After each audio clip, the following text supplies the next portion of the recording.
महाराष्ट्र में औरंगजेब को लेकर के एक बार फिर से सियासत गर्मा गई है। इस बार समाजवादी पार्टी के अबू आजमी ने मुगल शासक की तारीफ में कसीदे पढ़े और उसके बाद बवाल शुरू हो गया।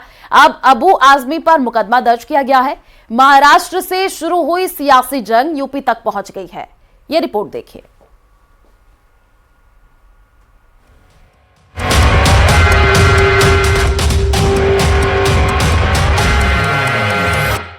औरंगजेब इतिहास का वो क्रूर मुगल शासक जिसका नाम सुनते ही हर हिंदुस्तानी का खून खौल उठता है। लेकिन महाराष्ट्र में समाजवादी पार्टी के विधायक अबू आजमी औरंगजेब की शान में कसीदे पढ़ते नजर आ रहे हैं।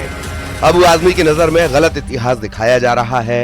औरंगजेब ने कई मंदिर बनवाए हैं, वो औरंगजेब को क्रूर शासक नहीं मानते। सब गलत हिस्ट्री दिखाई जा रही है। औरंगजेब रहमतुल्लाह अलैह ने बहुत सारी मंदिरें बनवाई हैं और आप बनारस में जाकर देखेंगे एक बच्ची, पंडित की बच्ची को जब उनका ही एक सिपाही सालार उसके साथ शादी करना चाहता था, उन्होंने उस सिपाही सालार को दो हाथियों के बीच पैर बांध कर मार दिया और उन पंडितों ने उनके लिए एक मस्जिद बना के दिया वहाँ पर। क्या बात करते हैं, ये गलत हिस्ट्री। तो आप औरंगजेब क्रूर शासक नहीं? बिल्कुल नहीं, मैं बिल्कुल क्रूर शासन नहीं मानता। मैंने इन हिस्टोरियन की लिखी हुई किताब, इनके स्टेटमेंट के ऊपर मैंने जो औरंगजेब की तारीफ किया, मैंने कभी अपने किसी महापुरुष चाहे संभाजी महाराज हो, छत्रपति शिवाजी महाराज हो, उनके बारे में कोई एक लफ्ज गलत नहीं बोला है। लेकिन अगर इन चीजों से किसी को वो लगता है कि इसको तोड़ मरोड़ के पेश करके किसी को लगता है कि मैंने गलत बोला है, तो भाई मैं अपने पूरे स्टेटमेंट को वापस लेता हूँ। अबू आजमी के इस बयान पर सियासी महाभारत छिड़ गया है। महाराष्ट्र से उठी ये सियासी चिंगारी यूपी तक पहुंच गई है।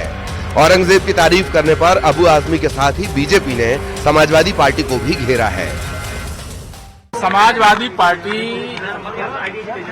के अंदर क्रूर शासक, मुगल शासक औरंगजेब की आत्मा प्रवेश कर गई है।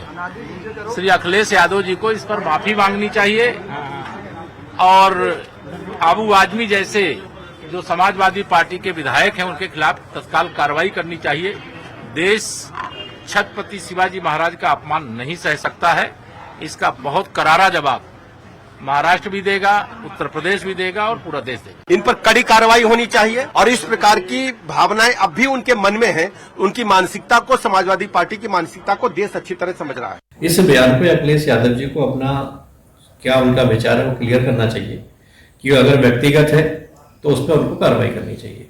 अगर उनकी सहमति उसमें है या उनके उससे बयान दिया है तो ये भी बोलना चाहिए कि हम भी औरंगजेब को क्रूर शासक न मान के एक अच्छा शासक मानते थे। तो समाजवादी पार्टी की मानसिकता सामने तो आई रही है, लेकिन जनता में भी क्लियर हो जाएगा कि खाली अबू आजमी नहीं, अखिलेश यादव जी भी एक ही वर्ग को राजी करने के लिए, उसी के वोट बैंक को राजी करने के लिए निरंतर इस तरीके की बयानबाजी अपने नेताओं के माध्यम से कराते हैं। अभी कुछ दिन पहले ही महाकुंभ पर बयान देते हुए समाजवादी पार्टी के नेता अमीक जामेई ने कहा था कि महाकुंभ में जो दुर्दशा हुई उतनी औरंगजेब के समय में भी नहीं हुई थी। हमने इसीलिए कहा कि भाई कुंभ कोई आज की विषय तो है नहीं। कुंभ तो राजा हर्षवर्धन के जमाने से होता है, वो भी कराते थे, मुगल शहंशाह कराते थे, औरंगजेब भी कराते थे, ब्रिटिश राज भी कराती थी, आजादी के बाद सभी सरकारें करती थी। लेकिन जो अव्यवस्था भारतीय जनता पार्टी की सरकार में हुई है, इस महाकुंभ में जो लोग मारे गए हैं, इतना तो लोग औरंगजेब के बतौर देश में शासन करने में महाकुंभ में नहीं मारे गए होंगे। अकबर की तो एक विरासत है महाकुंभ में उनके कंट्रीब्यूशन की। औरंगजेब पर अबू आजमी के बयान पर मचे सियासी हंगामे के बीच अयोध्या से समाजवादी पार्टी के सांसद अवधेश प्रसाद और मुस्लिम धर्मगुरु मौलाना शहाबुद्दीन ने उनका समर्थन किया है। लेकिन एसबी अध्यक्ष और यूपी सरकार के मंत्री ओम प्रकाश राजभर ने भी समाजवादी पार्टी पर निशाना साधा है। हमारी पार्टी के नेता ने जो टिप्पणी की है उसको ठीक से मंत्री जो है नहीं समझ पाए, इसलिए वो इस तरह का अनर्गल बेबुनियादी बात कर रहे हैं। उनको इतिहास समझना चाहिए, उनको इतिहास समझना चाहिए। औरंगजेब का क्या इतिहास रहा, उनके सिपह सालार, उनके सलाहकार, उनके आसपास के लोग कौन लोग थे, इसकी जानकारी उनको लेना चाहिए। और जानकारी जब हो जाएगी तो इस तरह का बयान नहीं देंगे। समाजवादी पार्टी के नेता अबू आसिम आजमी ने औरंगजेब के बारे में जो बात कही है वो उनका अपना नजरिया है, अपनी सोच है। हर शख्स अपने महापुरुष के बारे में अपनी सोच रखता है।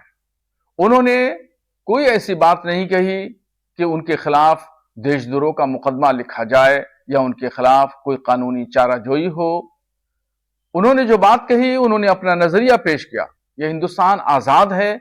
आजाद भारत में आजादी के साथ अपनी बात कहने का अधिकार हर शख्स रखता है। ये बिना वजह कोई काम नहीं है। मुसलमानों को बेहतर शिक्षा कैसे मिले, रोजगार कैसे मिले, नौकरी कैसे मिले, अमन चैन कैसे हो, इस पे चिंता नहीं है उनको।